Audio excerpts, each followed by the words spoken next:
It's the Happy Families Podcast. It's the podcast for the time-poor parent who just wants answers now. Well, Kylie, I know it was only 2 weeks ago that This Week in Parenting was booming out of our podcast feed, but guess what?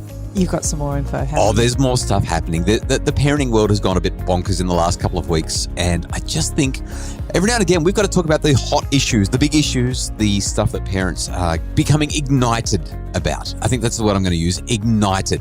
I have two big stories. I've mentioned them both to you briefly. One of them has to do with intimacy and a book that was published recently and then pulled off the shelves with Big W. We'll talk about that. And we've also got a renowned psychiatrist speaking with Ben Fordham, who is all in favour of whacking our kids. Where do we start? You're not going to talk about Barbie? Well, we haven't seen it. It's on the list. You know what? We're supposed to be talking about Barbie. I want to talk about Barbie, but I can't bring myself to watch the movie. I'll see you on the Malibu beach. We've had this conversation the other night. You said to me, can we please go and watch Barbie? And what was my response? I'd rather die. I think that's pretty much what I said. Kill me now. Just no. And yet I know we're supposed to watch it so that we can jump onto the podcast and tell everybody about it. So here's the funny thing. I'm not interested in it one iota. No. But there is so much hype about it. I know. I actually want to go and see it just to prove that all the hype is just paid advertisement. And I actually have a belief that the quality of the movie is usually directly proportional to the amount of advertising spent on it. So they're spending a lot of money on this, which means that it must absolutely stink. That's my but I haven't seen it. Our 15-year-old did see it. Yeah. And she actually came home and she looked at us and she said, I'm not actually sure if there was a storyline, but there was just lots of funny moments. So I've read the reviews, Common Sense Media, which is one of the great places you can go to get reviews, and also the Australian Council on Children and Media, the ACCM here in Australia. So Common Sense Media said it's for kids 11 plus, but reading the parent reviews, they're horrified. They're saying there's a lot of innuendo. We haven't seen it. Anyway, suffice it to say, I don't think we can talk about Barbie. Well, you're going to have to get a pink shirt. Everyone wears pink when they go to see Barbie. I can wear my pink collared shirt, huh? Because I'm not going to go and buy a shirt for a movie that I don't even want to see. Hey, I know this week in parenting, we've got the two topics we have to talk about, but just quickly, the other night you begged to watch a movie and I acquiesced and I said, sure, let's watch a movie. So you picked something on Netflix and we sat down to watch it. And why don't you tell everyone how I go when a movie is on the TV? You started scrolling. Yep. And then I just zoned out completely. And then I switched it off and said, can we just go to bed and hug? Like anything other than staring at the television. I hate it. I don't, it's got to be a really good movie. It's got to be a provocative, thought-provoking, creative. It's got to be a masterpiece or I can't watch it. That's how I am with movies. So Barbie, I just have a sense it's not a masterpiece, honey. Not a masterpiece? I don't believe so. Oh, wow. That's a big statement. I'm comfortable standing behind that one. You know what? Let's see Barbie this weekend and then we'll talk about it next week on the pod, okay? All right. Well, you've teased it. Which one do you want to go with? We've got to talk about Yumi Stein's book, Welcome to Sex. Okay. So Yumi and Melissa Kang, who was an associate professor in general practice, like GP in the clinical school, in the GP clinical school at Sydney Medical School. She used to be the Dolly Doctor.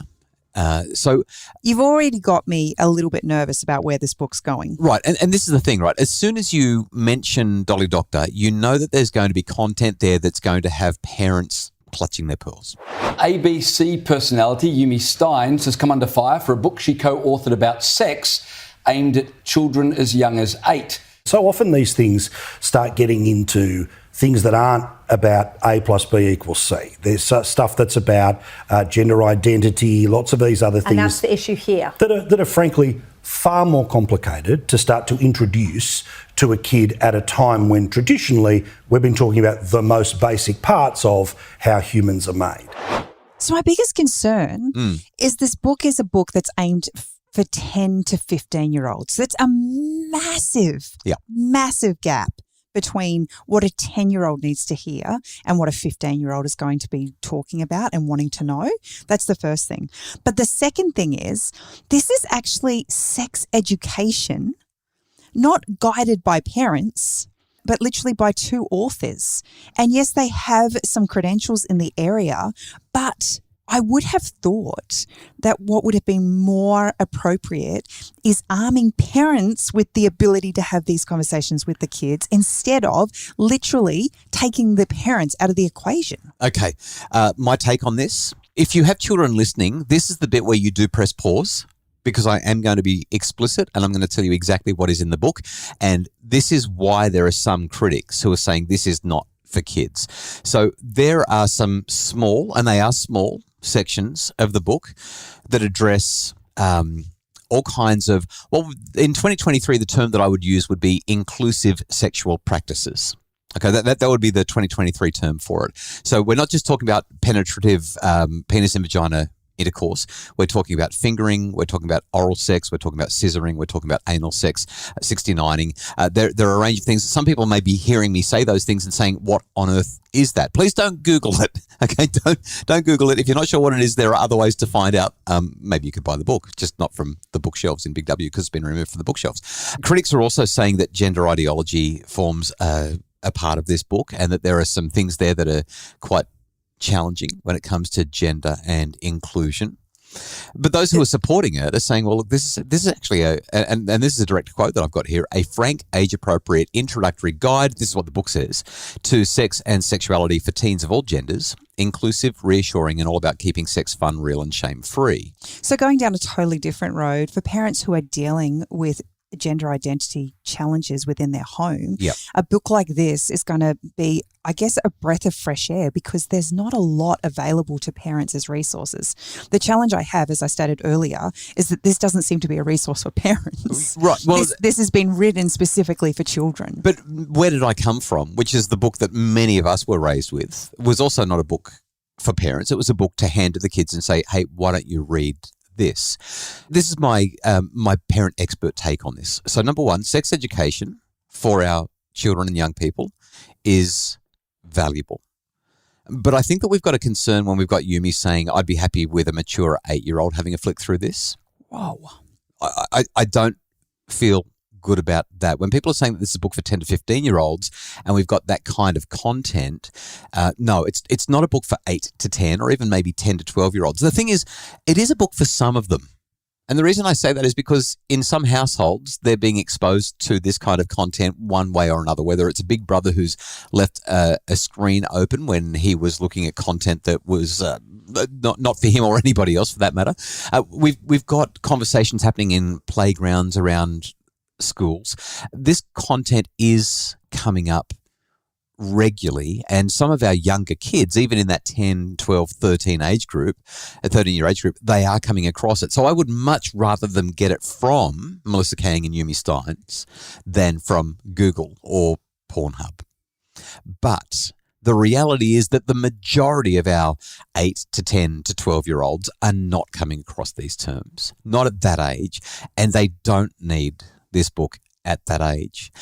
Therefore, I think that it's important for parents to just be discerning and be willing to have the conversations yourself. And then when the kids are old enough, when they come home and they say, as my sister did one time after she came back from pony camp, I think she was about 10 or 11, hey, Mum, what's 69ing? She said it to my mum in front of a customer in my mum's furniture store as Mum was trying to serve this person. And Mum said, not now. And my sister kept saying, but Mum, what's 16? Like she asked about 15 times because the big kids at pony camp were talking about it and they wouldn't tell my sister what it was. Aww. My poor mum, can you imagine? And bear in mind, this is back in the 1980s. So she would have just been dying on the inside, this poor situation going on. This is not a book for little kids and even for the younger age group of that 10 to 15. But as kids get older, they do hear about this stuff and I want them to hear it from reputable places and reputable people. We talk about kids being curious and specifically about intimacy and how it all works. But the reality is when you think about an 8-year-old and their level of curiosity and the questions they might be asking you, yes, as opposed to the curiosity of a 15-year-old, there's a really big chasm between what an 8-year-old wants to hear and what a 15-year-old is interested in. Totally, yeah. And so my perspective is if you're going to pick up a book like this, you really want to know the content of it before you're handing it over to your kid. And in that younger section, I'd definitely be sitting down with them. It's not something I'd be handing to them and just saying, have a flick through this. Have you got any questions? Yeah, exactly. So I've had a flick through it. I haven't read the book carefully. It hasn't landed on my desk. It's not like it's a sex manual or anything like that. It's not about that. It's really about the tricky emotions and the concerns and questions that kids have about this kind of stuff. I think that for the most part, it is actually really responsible. I mean, these guys have written Welcome to Your Period. They've written Welcome to Consent. They've written Welcome to Your Boobs, right? Like they're out there making a difference and helping families in supportive ways. I just think as parents, we need to be discerning. Don't give it to your kids if they're not ready for it. Have the conversations yourself. Be familiar with the content that's there, but know what's going on in terms of the conversations that your kids are having. Like, be aware. To me, that's the central element of this whole story. All right, well, we need to get on to the next one. What is number 2 in your This Week in Parenting? I'm going to play some audio here. This audio comes from the Ben Fordham show on 2GB in Sydney. He was speaking with Tanveer Ahmed. He is a Sydney-based psychiatrist who has written for many, many years for the Age and Sydney Morning Herald. He has quite a big profile, and they were talking parenting. Should parents be allowed to give their kids a little smack? Yeah, in short, yes. When it's combined with other measures, you take away their privileges, you set other types of boundaries. I think we can get too black and white. And I think it's different in other cultures. Think how diverse we are multiculturally now, Ben. And I think in a lot of cultures, it is a really way of saying this is the boundary we expect in our, in our communal environment, if you like. But I think we get too black and white where we go, it's just a source of shaming, it's entirely negative. And I don't think that's always the case. So, Kylie, Tanveer Ahmed, he has a really big reputation as a psychiatrist. He's come out and said it, and therefore it is This Week in Parenting. It is big news, and I think I have to respond. Off you go. So you know where this is going, but I'm not going to go where you think straight away. I'll get there eventually. Psychiatrists have not done degrees in parenting. Psychiatrists don't know what the parenting science is. Psychiatrists are actually medical doctors who focus primarily on significant mental health challenges, the sort of stuff that requires medication, the kind of stuff where the psychologist and the GP and everyone else who's working with you or your child or whoever says, this is really serious, we need to bring in the big guns. Psychiatrists generally deal with the medication end of significant psychiatric illness. So Caused by smacking your kids. Caused by smacking your kids. Thank you so much for saying that. So, I mean, I've had conversations with Tanveer. We've got each other's phone numbers. We've conversed. Really, really lovely guy. But on this one, I just have to say he's wrong. And not just wrong, he's doing something that takes us back several steps in our efforts to make the world safer for our kids and to raise our kids in better ways. He's literally causing us to regress, to go backwards. I cannot believe that he said it. I cannot believe that we're having this conversation, but I'm just so annoyed. I'm really fired up about it. We've had this conversation so many times. I feel like we're just hitting our heads against a brick wall. But when I think about, the protection rights that we have for animals and our staff. Yeah, and domestic violence laws and so on, yeah. It just astounds me that we're justifying our lack of self-regulation in a moment as being helpful in helping our children understand boundaries. Yeah. I want to also reference his statement in relation to cross-cultural consideration. People from other cultures hit their children, and we're in a pluralistic society here in Australia. We've got a diverse culture and a diverse population, so therefore we need to stop shaming parents for hitting their children because many of them from other cultures where it's totally the norm. I'm not about shaming parents. We've probably all done it. I hope we haven't all done it, but unfortunately, both you and I have. We've stepped in that hole more times than we would really like to consider. But we darn well work so hard to stay well away from that. When we start to make excuses for people, we just make it easier for them to do it. And we make it harder for us to get the message across that this is not healthy for our children. I want to share with you a brand new study. This one came out just at the start of the year. This is a longitudinal study of kindergartners. And what the researchers here did, this was in the journal Child Abuse and Neglect. And what they looked at was how spanking, in America they call it spanking. So we're not talking about child abuse here. We're not talking about walloping your kids all day, every day. We're not talking about all of the horrible stuff. We're talking about giving your kids a smack because they've been behaving in a way that's not okay.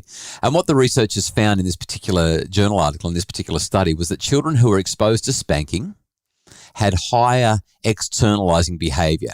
Externalizing behavior is acting out. It's being aggressive towards others. It's, I don't know, slamming doors, kicking, screaming, and just basically acting like a pork chop when things don't go your way.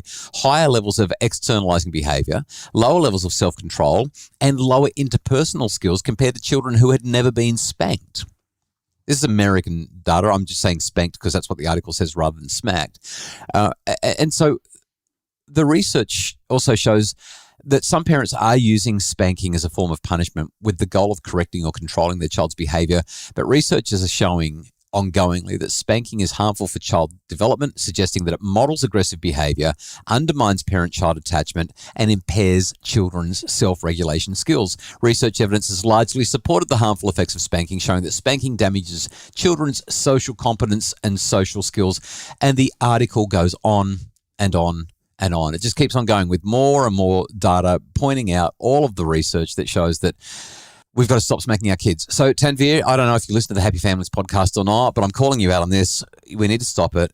And we need to have conversations with people like Ben Fordham saying that there are better ways to do this. And let's also stop pointing parents to the other adverse ways of disciplining children by hurting them, whether it's time out or removal of privileges or anything else that he said. I've written an entire book about what to do instead. It's called The Parenting Revolution. You gave it a solid 4 in our book club a couple of weeks ago. Rebecca Sparrow reckons it's literally one of the best parenting books she has ever read. And it has That joined... sounds like a solid 4 to me. Solid 4. It's changed the way she raises her kids. Please, we don't need to smack our kids. How much did you pay her? I didn't pay her. How much am I paying you? Stop it.